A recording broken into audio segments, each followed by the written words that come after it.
বেশ অনেকগুলো ডেইরি ফার্মে আমার যাওয়া হয়েছে, কিন্তু বেশিরভাগ জায়গায় দেখা যায় যে পরিষ্কার পরিচ্ছন্নতার দিক থেকে একটু দুর্বল, কিন্তু আপনার এখানে মনে হয়েছে যে আপনি একদম 100% কোয়ালিটি এখানে নিশ্চিত করেছেন।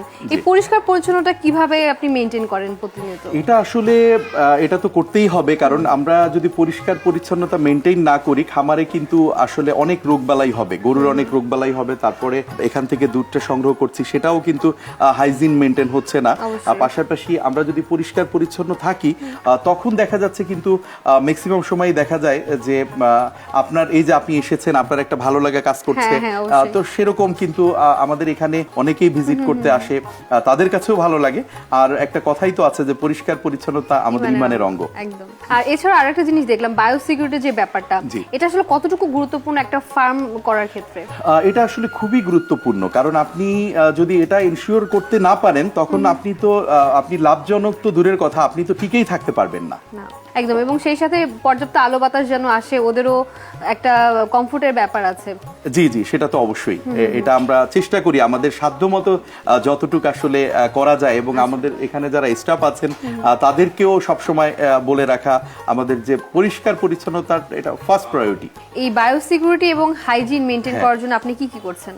আসলে প্রথমেই যখন সকালে আজানের পরপর আমাদের স্টাফরা যখন ওঠে তারা কিন্তু প্রথমেই পরিষ্কার পরিচ্ছন্ন সবকিছু করে রাখে, তারপরে খাবার দেওয়ার আগে, এরপরে এবং খাবার দেওয়ার পরেও কিন্তু নরমালি আরো একবার পরিষ্কার করে। তারপর দেখা যায় যে এখানে কিন্তু সর্বক্ষণিক একজন লোক, দুইজন লোক থাকে যারা কিন্তু যে গরু বাথরুম করলো বা গরু ইয়া করলো এগুলি কিন্তু পরিষ্কার করা হয়।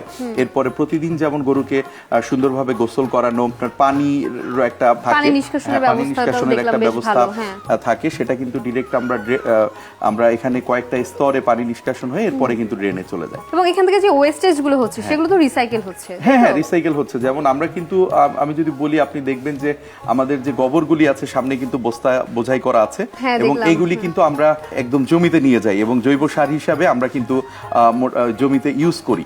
এবং আমাদের প্রায় 6 একরের উপরে আমাদের জমি যেটা লিজ নেওয়া আছে, এবং ওখানে ঘাস তৈরি করি। এবং স্থানীয়ভাবে আমাদেরকে কিন্তু অনেকেই জমি দিতে চায়, কারণ তাদের জমি কিন্তু আমরা গোবর দেই এবং জমিও তুলনামূলক উঁচু হয়, উর্বর হয়, দেখা যাচ্ছে সার ইউজ ওরকম করতে হয় না। কেনা খাবারের পাশাপাশি আপনারা কি ঘাস বা ওই ধরনের কিছু দিয়ে থাকেন কিনা? হ্যাঁ, কেনা খাবার বলতে গেলে আমরা ধরেন বিভিন্ন ভুসি, গমের ভুসি, তারপরে ডালের বিভিন্ন ভুসি, এগুলি প্রায় আমরা 10 থেকে 12 ধরনের জিনিস মিক্স করে আমরা নিজেরাই কিন্তু এখানে ফিডটা তৈরি করি। ওদের ফিড এবং টোটালটাই প্রাকৃতিক ফিড। এটার পাশাপাশি আমরা যেমন ওদেরকে এই যে ঘাস, আমরা হচ্ছে নেপিয়ার পাকচং, রেড পাকচং, তারপরে জারা ওয়ান।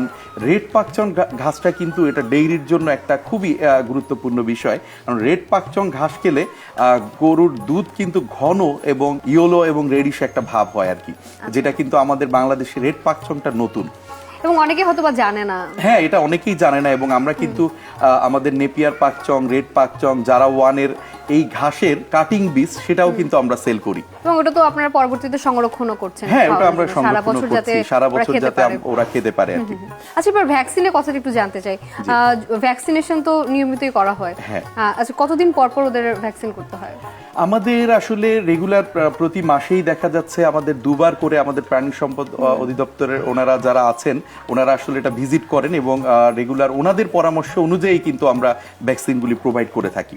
আচ্ছা, এবং আরো একটা বিষয় জানতে চাবো যে যখন ভ্যাকসিনেশন করা হচ্ছে ওটা একটু মেডিসিন তো শরীরে যাচ্ছে, যেহেতু প্রতিদিন এখান থেকে আপনারা দুধ উৎপাদন করছেন, সেই ক্ষেত্রে এটা তো মানুষও খাচ্ছে, কোনো সমস্যা হয় কিনা বা মেডিসিনে কোনো ইফেক্ট সব ধরনের মেডিসিন হয় না, তবে কিছু কিছু মেডিসিন যখন আমরা ইনজেকশন দেই, তারপরে ধরেন ওই যে ওর বানে অনেক সময় জেল দেওয়া হয় যদি কোনো ম্যাস্টারাইটিসের কোনো প্রবলেম হয়, এগুলি কারণ আমি কিন্তু আমার এই যে দুধটা আমি নিজে খাই, আমার বাচ্চার জন্য আমি নেই, যখন গরুকে ভ্যাকসিনেশন করা হয় তখন কিছু দুধ কিন্তু আমরা ডিস্ট্রয় করে ফেলি, ওটা আমরা বাজারজাত করি না।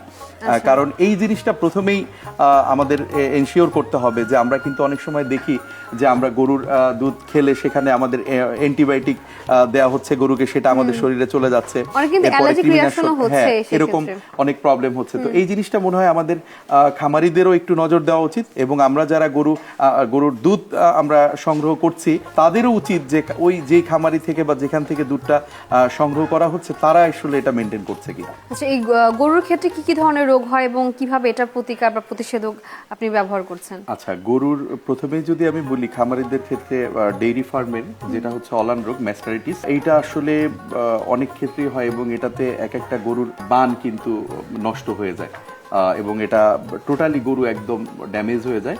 এটার জন্য আমরা যেটা করি, আপনি দেখেছেন ঢোকার সময় কিন্তু পটাশ দিয়ে এরপরে ঢুকতে হয়। তা এছাড়াও নর্মালি পরিষ্কার পরিচ্ছন্নতা, এবং প্রথমত আমরা যদি বলি একটা গরুকে যখন দুধ দোয়ানো হলো তারপরে গরুকে খাবার দিতে হবে এবং গরুকে আধা ঘন্টা দাঁড়িয়ে রাখতে হবে, কারণ এই যে ওর যে বানের যে ছিদ্রগুলি, এটা কিন্তু প্রাকৃতিকভাবে বন্ধ হতে 15 থেকে 20 মিনিট বা 25 মিনিট পর্যন্ত সময় নিয়ে নেয়। এরপরে যদি গরু শুয়ে পড়ে সেক্ষেত্রে কিন্তু গরুর ওরকম প্রবলেম হয় না, কিন্তু এই হাফ অ্যান আওয়ার আগে যদি গরু শুয়ে পড়ে সেক্ষেত্রে কিন্তু এই অলান রোগ বা ম্যাস্টারাইটিস হওয়ার অনেক চান্স থাকে।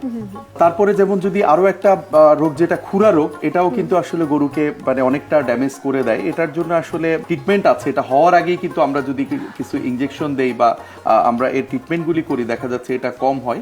এবং একটা জিনিস এক্ষেত্রে আমাদের যেটা মানতে হবে, যে কোনো গরু বা গাভী আমরা যদি বাজার থেকে সংগ্রহ করি সেটাকে কিন্তু অন্তত পক্ষে 10 থেকে 15 দিন খুব দূরে রাখতে হবে। দূরে রেখে এরপরে কিন্তু সেটাকে দেখে বুঝে এরপরে কিন্তু খামারে নিয়ে আসা।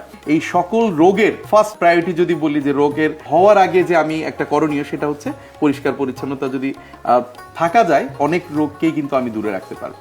আপনার এই তথ্যগুলো আমার মনে হয় খামারিদের ক্ষেত্রে খুবই উপকারে আসবে এবং এগুলো আসলে জানার বিষয় এবং বেশি বেশি প্রচার প্রসার হওয়া উচিত।